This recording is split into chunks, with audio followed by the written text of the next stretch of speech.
Hi, it's Jennifer Evans with Empowering Wellness Counseling Solutions, and today we're going to talk about cognitive distortions and this dysmorphia that happens where we're kind of stuck behind what is real, what is not real, how are we making decisions that is feeding us and giving us more control, and how are we making decisions that's giving us a perceived sense of control, which is causing more chaos. So I just talked about, and you go to the previous video, really talking about Stockholm delusions and looking at what is real versus what is not real. And now we're going to look at more into what cognitive distortions are.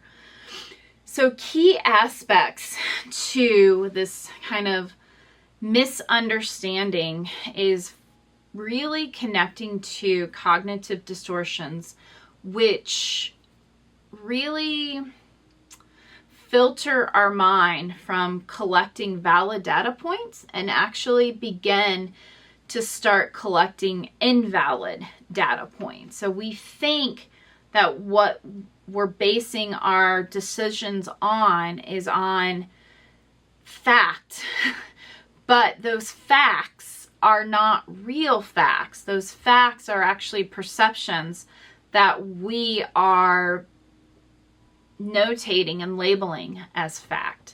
And so one of those distorted perceptions is really under and overestimating our decision-making abilities. So if we look back at the negative cycle, I bring it up every week because it's so important. It is the framework for whether or not we're living in a healthy, happier mindset, or we're living in a mindset that is prone towards suffering and despair. And so in that negative cycle, we see that distressing thought or feeling creates a sense of avoidance, creates a sense of short-term relief, that big dopamine push, but it then builds long-term anxiety or distress, and it builds this lack of capacity, this low motivation, this implicit devaluing that causes more distressing thoughts, feelings, and behaviors. And so that implicit devaluing, that low motivation, is where we start to question our ability to make good decisions.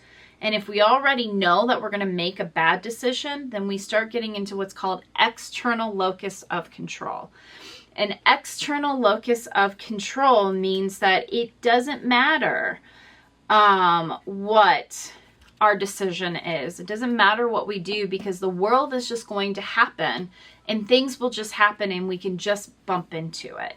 And so it's really hard to feel like you have agency or to have a happier, healthier life when you think that life just happens to you.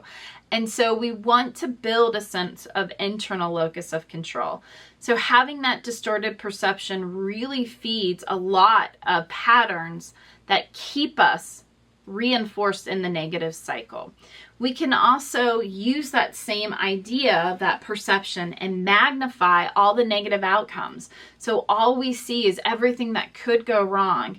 If you have ever talked to somebody or have been on the receiving end of somebody who is anxious, one of the things they may say or may perceive is, well, I've already looked at everything that could go wrong. This is the best option. And it's like, well, yes, maybe all those things could go wrong, but remember, 85% of the time a neutral effect happens. So you just spend hours in an anxious state, feeding an anxious cycle, for 15% of that may happen, and more likely the 85% is going to happen. A neutral effect, nothing too grand or too bad is going to happen. It's just kind of going to be a wash. And something you'll probably forget about with all the anxious energy you put into it. It will probably be something that is non-consequential within an hour, 5 days, 10 days, a month away. And we minimize positive outcomes. So if you've ever had like a compliment, you're like, ooh, I can't handle that. I don't do compliments very well.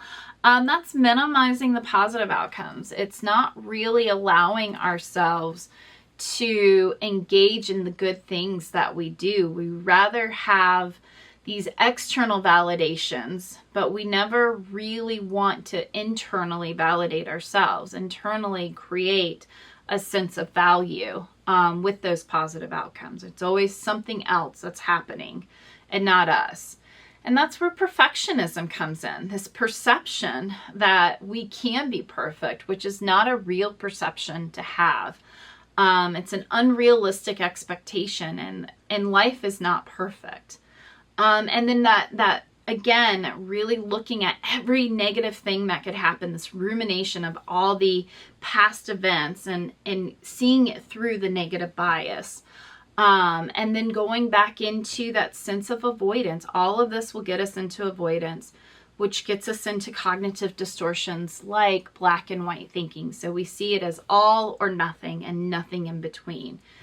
And then we begin to, again, lean on external validators. So we compare. We say, well, at least I'm better than this, or I'm just not good enough to be this. And we lose that internal sense of self because we are externally validating and connecting to these external sources, not internal sources.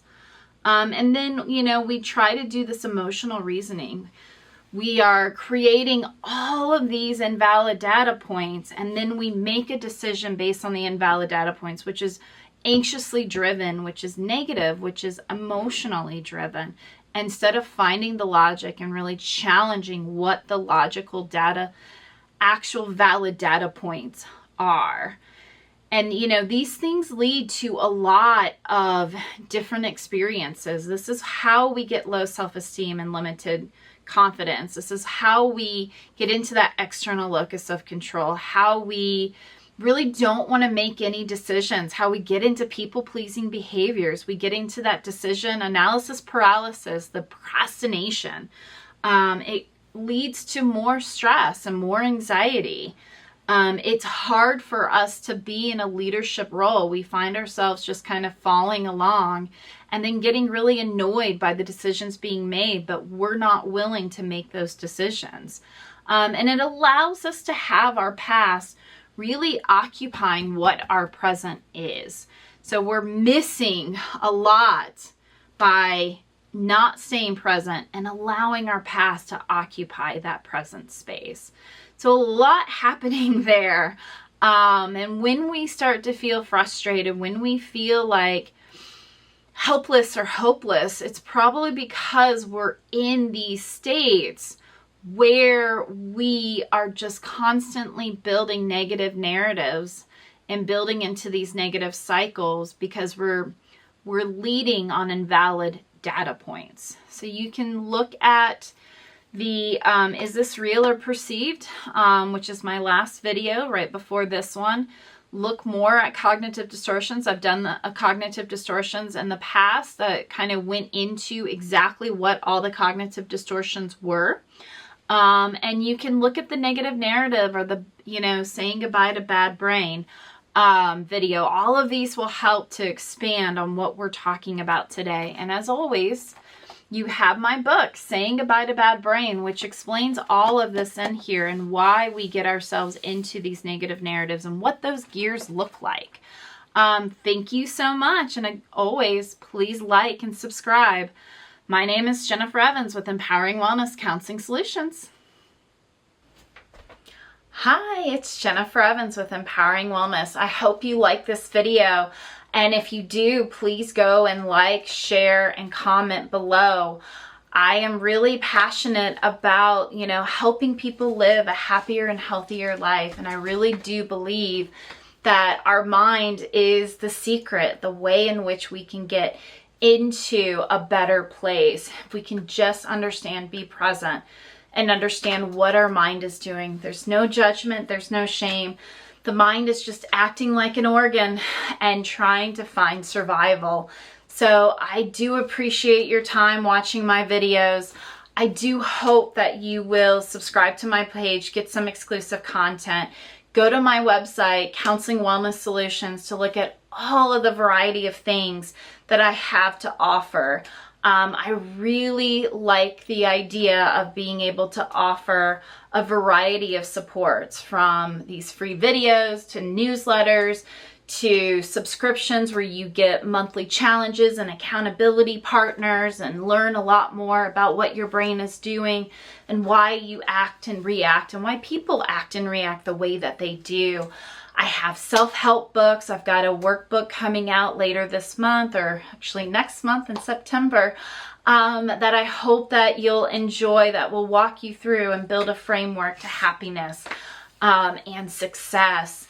I've got groups, success groups. One's kicking off on September 9th, and we're going to go through 9 weeks of living a life worth living. Next 9 weeks will be the emotional reasoning, and the third 9 weeks will be interpersonal skills. How do we negotiate our value? How do we ask for more money? How do we ask to be in a better place? And how do we lean on people to get that?